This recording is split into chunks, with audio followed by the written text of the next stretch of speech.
So it's a story you want, is it? Well, then come gather around with your listening, and I'll tell you a wonderful tale. Once upon a time, in other days when all the world was younger, and so was I myself, there lived a king in the far land of the west who had 13 sons. Now those were better days than this for the king business. The land was teeming with prosperity, beautiful lush fields of corn and grain, splendid orchards, gardens that grew the very tastiest things to eat, forests beyond compare, and the fish jumped into the skillet on request. The kingdom turned a tidy little profit every year. The people were fit, the burgers were fat, and everyone laughed at the king's jokes. Well, the king knew he had a good thing going here, and he wanted to keep it that way. But the more he thought about it, the more he realized that he himself, though a very decent chap as kings go, he himself had very little to do with bringing about the good fortune. Now this kind of revelation is very vexing indeed to the people who are supposed to be in charge of everything. So the king was desperate to come up with the answer before anyone else thought of the question, and made him look silly. And being a fella who knew when he needed help, he headed off into the forest to consult with the Greenman of wisdom, who, as luck would have it, kept a little cottage by a lake near the glen. Oh, if ever you want a question answered that you'd rather not answer yourself, the Greenman of wisdom is just the fella for you. Prophet, wizard, he has access to all knowledge. He himself knows everything that can be known, and he has acquaintances in politics who know the rest. Well, the king bumbled about in the forest for a bit, because it is never polite to come up on wise and magical personages straight shot. You don't want to alarm them. But after a while in the thorn bushes, he broke through into a clearing and found the Greenman of wisdom sitting on his veranda with some fresh mint tea, peering out from behind the wisteria, gazing at the waters of the lake where the magical salmon of poetry were splashing about having a mid-afternoon frolic. "Ahem," said the king. "Ahem. I hate to disturb your libations, but I wonder if—" And the Green Man looked up and said, "Rex, my boy, lovely to see you.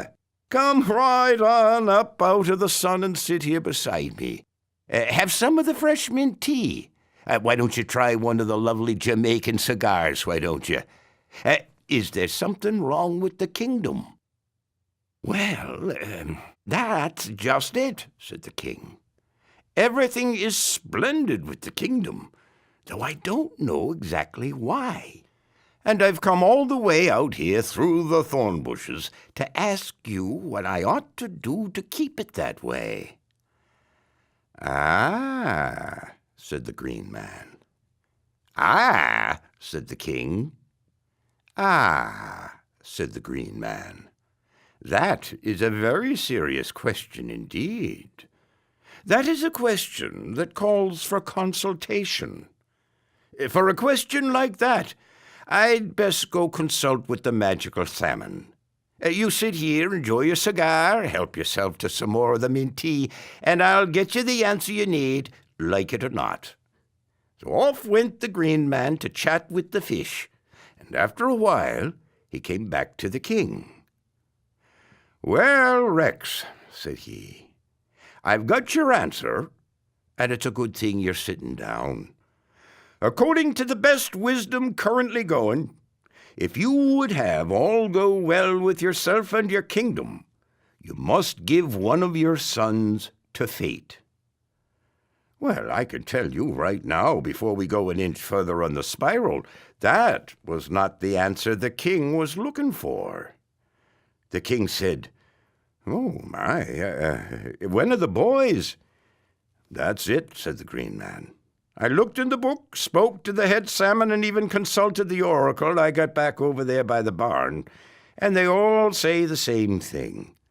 if you would have all go well with the kingdom, you must give one of your sons to fate." "Well, I don't know," said the king. "I'll talk it over with the boys and see what they think." And with that, the king set out back to the castle, keeping the Green Man's cigar, which helped him with the mosquitoes all the way back. The king called his sons together, explained the situation, and since they were game lads, they all decided to draw straws to see who was to be given to fate. And the lot fell upon the king's 13th son, whose name was Tim. Now, Tim was a bright young fella, and he had been noticing that his 13th son things were pretty raggedy by the time they got down to him. So having a splendid adventure going off to fate struck him as a grand idea altogether.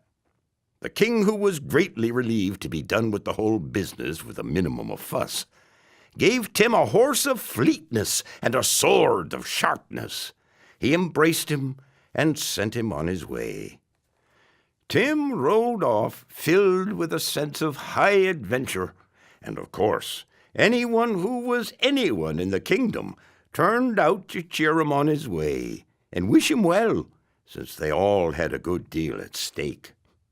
Tim had been around the castle long enough to know that fame can be fleeting and crowds of well-wishers can be fickle, so he kept his wits about him and merely smiled and nodded at the crowd as he rode out of the castle town and out unto the wondrous countryside. And as he passed by the lake near the glen near the Green Man of Wisdom's summer cottage in the wood, the Green Man himself appeared, peering through the leaves of some young maple trees. "Good day to you, sir," said Tim. "Good day to yourself, Tim," said the Green Man. "I've come to wish you well on your way, and to give you a magical word to say whenever you need it the most. Lean down close to me here, and I'll whisper it in your ear." Tim leaned down, and the Green Man whispered the magical word with a sound like the winds rushing through the trees, and in that instant vanished from sight. Tim wasn't sure if he'd heard the magical word or not, and he said to himself, "If ever I truly need it, it will come to me then." So Tim rode on, enjoying the scenery and the pleasant weather in that part of the world, till he came to another kingdom, where there were 3 giants living in 3 castles on 3 hills. These particular giants were a very bad lot indeed, and were not in the least bit popular with the neighbors. They were loud and surly and mean-spirited, and they didn't smell very good.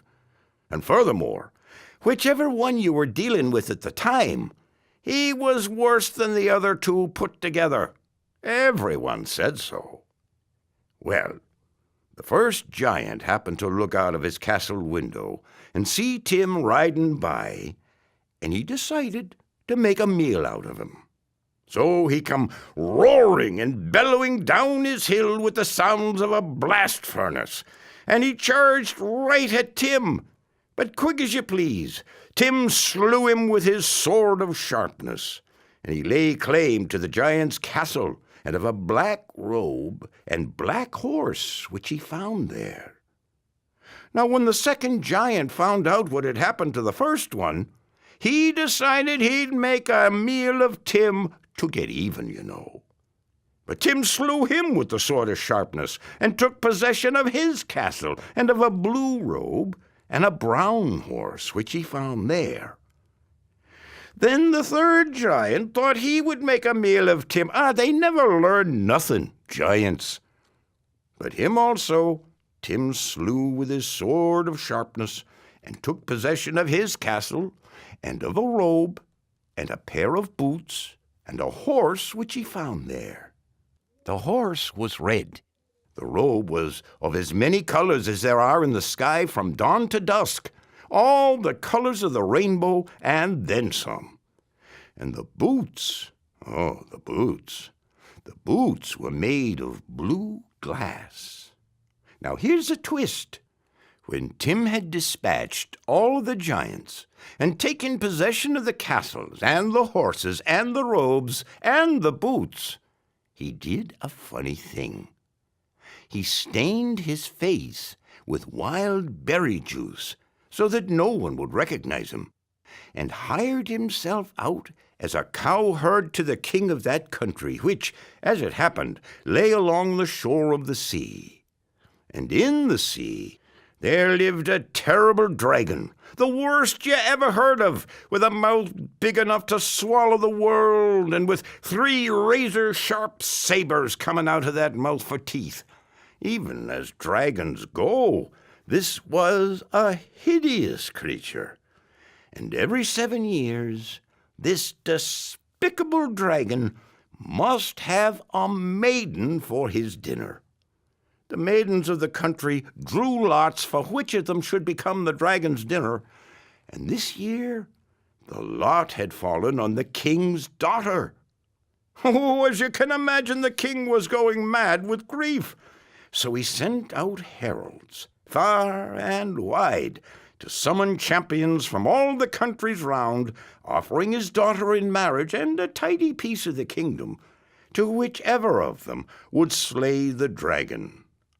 Hundreds of champions gathered on the shore, but when they saw, far off, the head of the dragon rise above the waves, with his mouth open wide enough to swallow the world, and the 3 hideous teeth, sharp as sabers, coming out of that mouth, they turned in their tracks, and they all ran away, leaving the princess sitting alone on the shore, giving serious thought to becoming a feminist. Then came Tim galloping down the beach, dressed in the black robe and riding the black horse, which he had taken from the castle of the first giant on the first hill. The dragon was still far out to sea, so Tim sat down beside the princess to get acquainted, I suppose, and he promptly fell asleep with his head in her lap. Ah, well, thought the princess, at least he didn't run away like the others. And then, for reasons known to herself, she reached into the apron pocket where she kept her princess tools, and she took out a little pair of scissors, and she cut out 3 locks of hair from Tim's forehead, and she put them away. Tim continued his nap until the dragon finally came out of the sea to devour the princess, when he woke up and leaped to his feet, and with one stroke of the sword of sharpness he cut off the dragon's head. But the dragon rushed back into the shallow water, and the head rushed after him, and gave a mighty jump and fitted itself back on his body again. The dragon was sulky. No one had ever cut off his head before. He paddled back into the deep water and turned his head over his shoulder, and he shouted, "I won't fight any more today, but I will be back here again tomorrow, and I will swallow the whole world before me as I come." This made both Tim and the princess very thoughtful indeed, and they each sort of just wandered off down the beach. Tim went back to tend his cows, and the princess went back to her father's palace. The next day, the princess sat on the shore again. Oh, there was no help for it. She had to give herself up for the dragon's lunch if her whole country was to be saved. As you can see, being a princess can be a risky business. There were no champions at all on the shore this time. All the hundreds of them had heard how the dragon's head had been cut off and had fitted itself onto his body again, and they said, "There is no killing such a monster." So they all went back to their homes to catch up on the paperwork. The princess was about to throw in the towel, but then came Tim galloping down the beach. This time he was dressed in the blue robe of the second giant and riding on the brown horse. He sat down by the princess to wait for the dragon, and believe it or not, he fell asleep with his head in her lap again.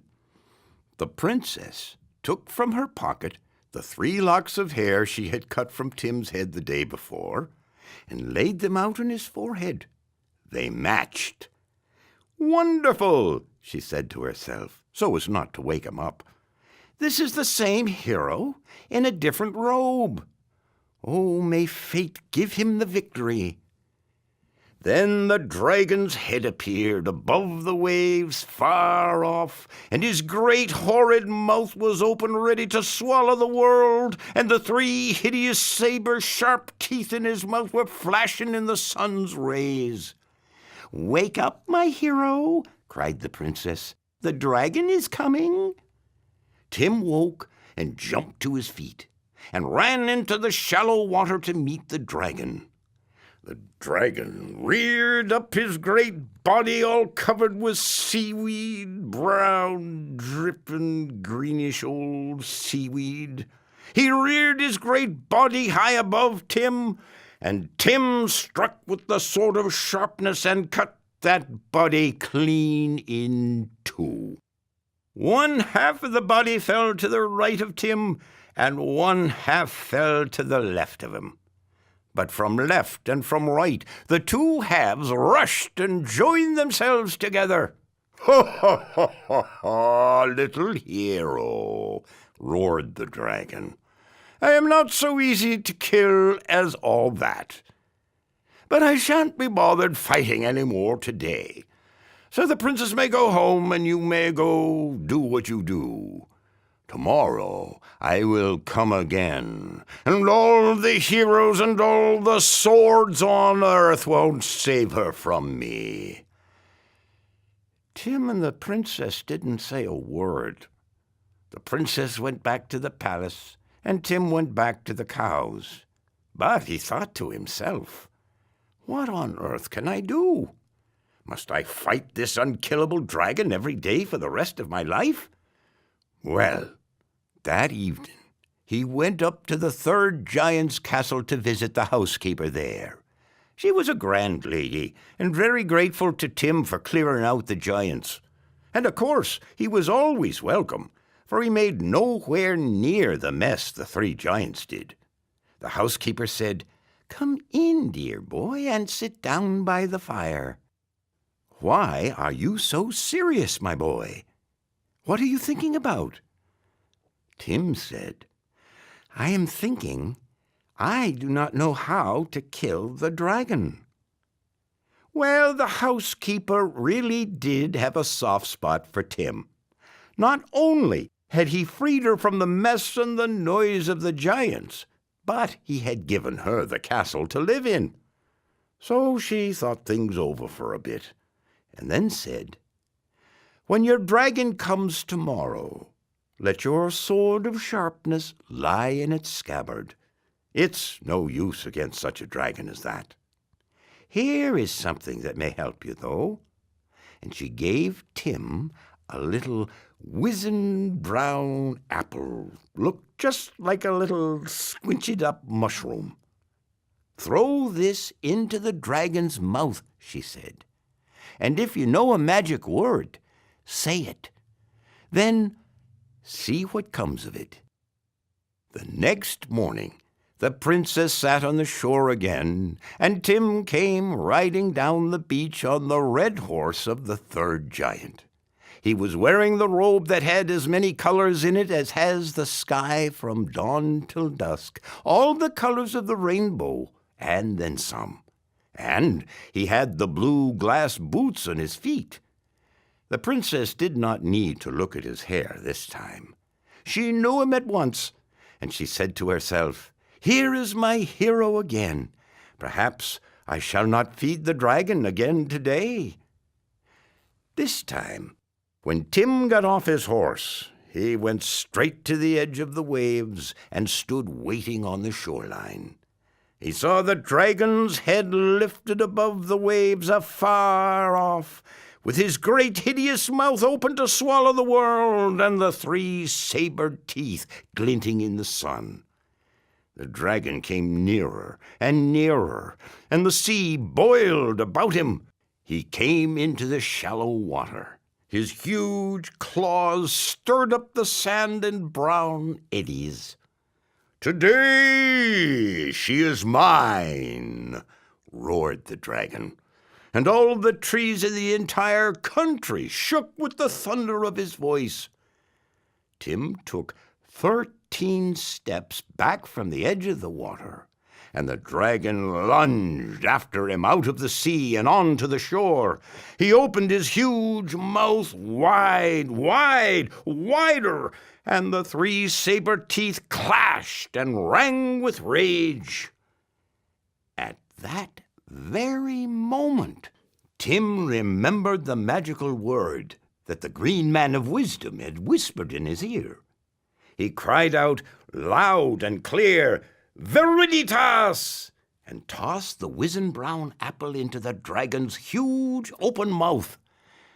The dragon toppled sideways and fell on the sand.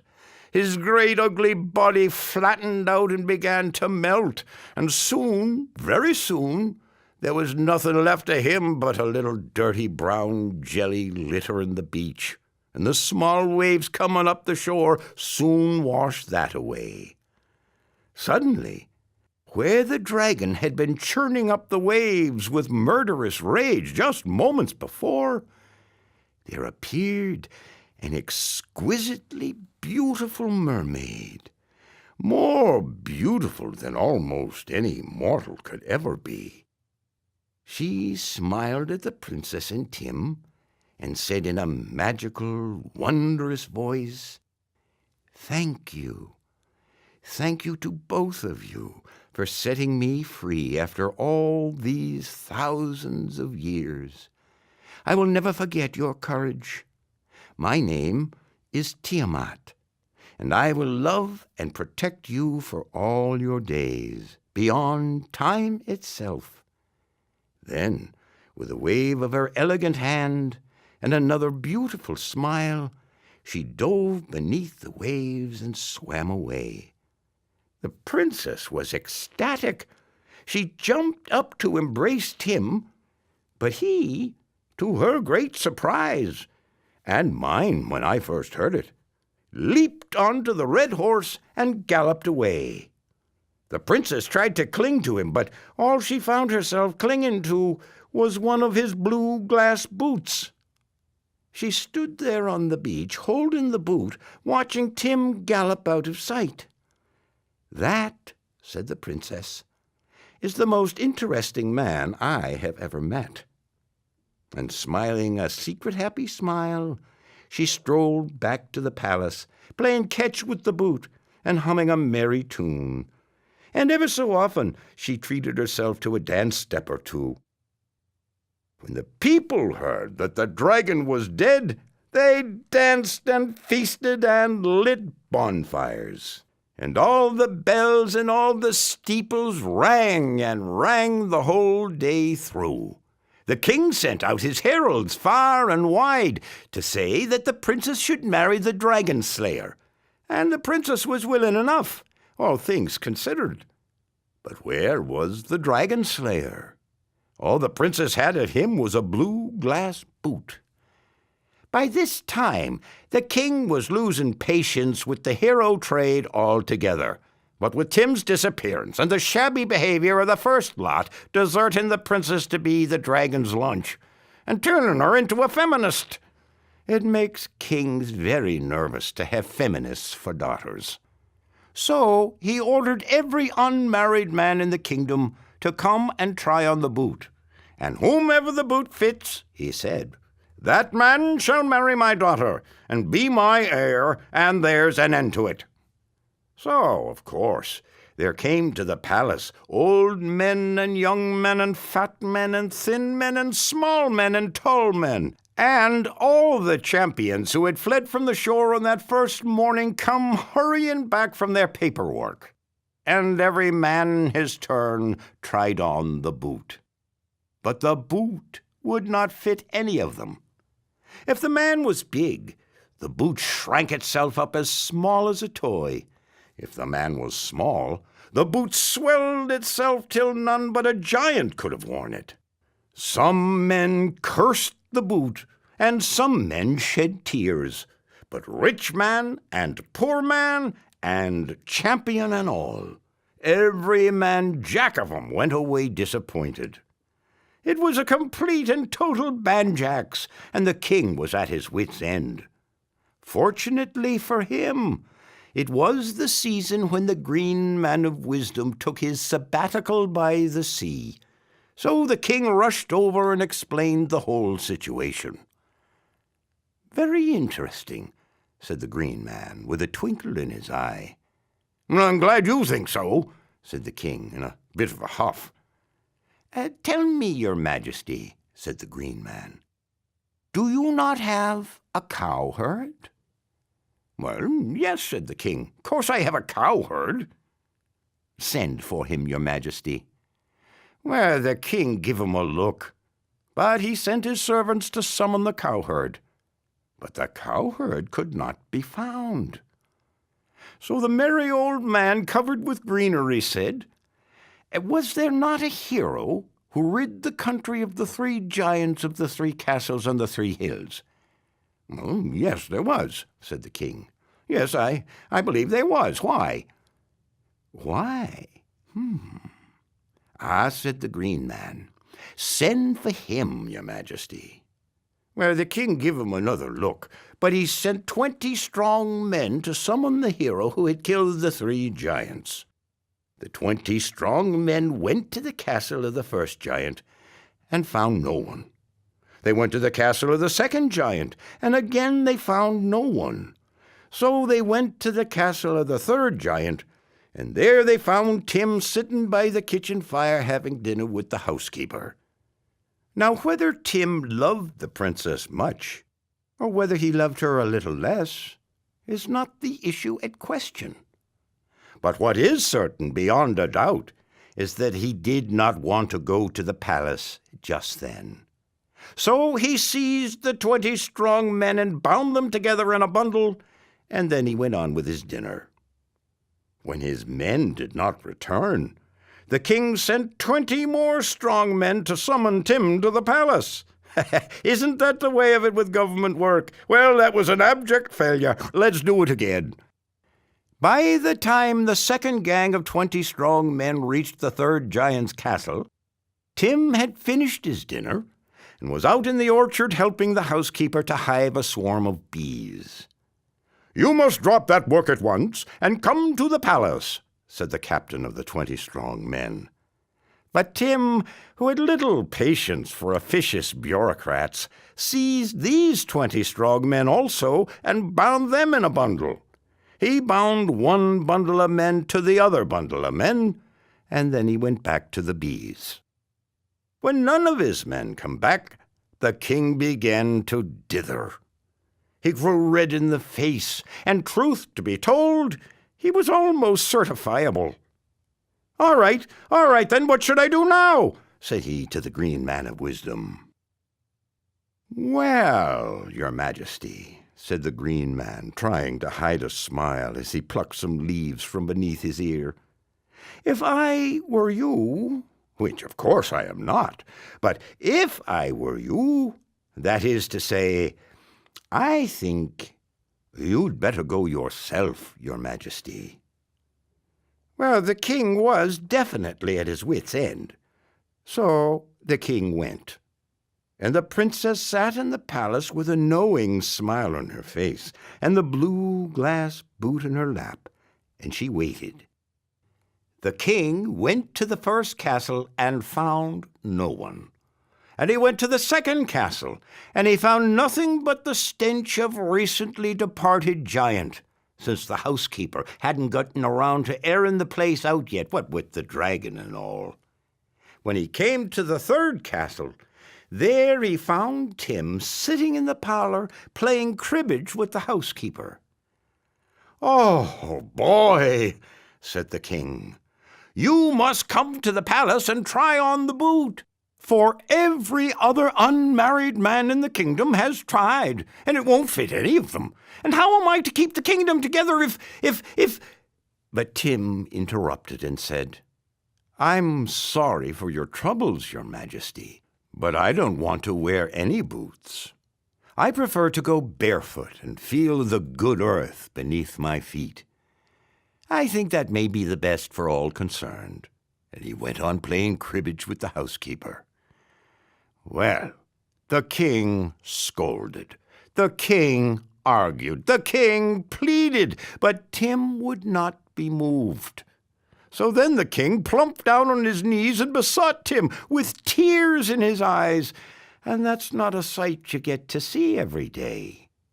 Now, being a king's son himself, the sight of the old king on his knees, weeping copious tears, was more than Tim could bear. So he tossed his cards on the table and stood up and said, "Your Majesty, I don't think you know what you're asking. I have been chosen by fate, and my allegiance is to a higher power. If I put on that boot and become your heir, the old order of things will be over." The king got up off his knees and came out of his tantrum, and a look of understanding slowly came over his face. "To tell you the truth, lad," said he, "I think the old order of things has fallen apart already, and the best thing all of us can do is face the new with an open mind and an open heart." A look of respect for the old king came over Tim's features, and he bowed, and he said, "Very well, sir, I will come." And when he said that, the blue glass boot gave a spring off the princess's lap, and a spring through the palace window, and a spring through the air, right up to the third giant's castle, and into the parlor window, and fitted itself onto Tim's right foot. And when Tim saw that, he burst into merry laughter. And back in the palace, at the very same moment, the princess burst into merry laughter. And both their laughters flew out the open windows and met halfway and mixed into a single joyous laugh, just a little bit over the head of the Greenman, who smiled a secret smile that made him young again as he faded into the wood. "Very well," said Tim. "There is our answer from fate. The princess and I shall be married, and she need not be ashamed of me. I am the 13th son of the king of the West." And he told the old king all about himself. And as he did, the mysterious blue glass boot dissolved from his right foot and vanished from sight, though in all the excitement nobody noticed, unless the housekeeper did, and she would never say. Tim undid the bundle of 40 strong men, and they all went back to the palace together. Tim and the princess were married, and they went to live in the third giant's castle, which the princess redecorated very nicely. The housekeeper looked after them both very well indeed, and when by and by the princess had beautiful twins, a boy and a girl, the housekeeper was made head nurse, and that was a proud day for her altogether. In the fullness of time, when the princess became queen and Tim became king, an abundance of plenty and blessing came on all the land such as it had not known since the archaic times of the beginning. And from that time forth, the sharing of life itself was marked by the balance of all good things. As for Tim himself, well, all I would say to you about our hero is, live like him, honor your true fate, do what you must, and see what comes of it.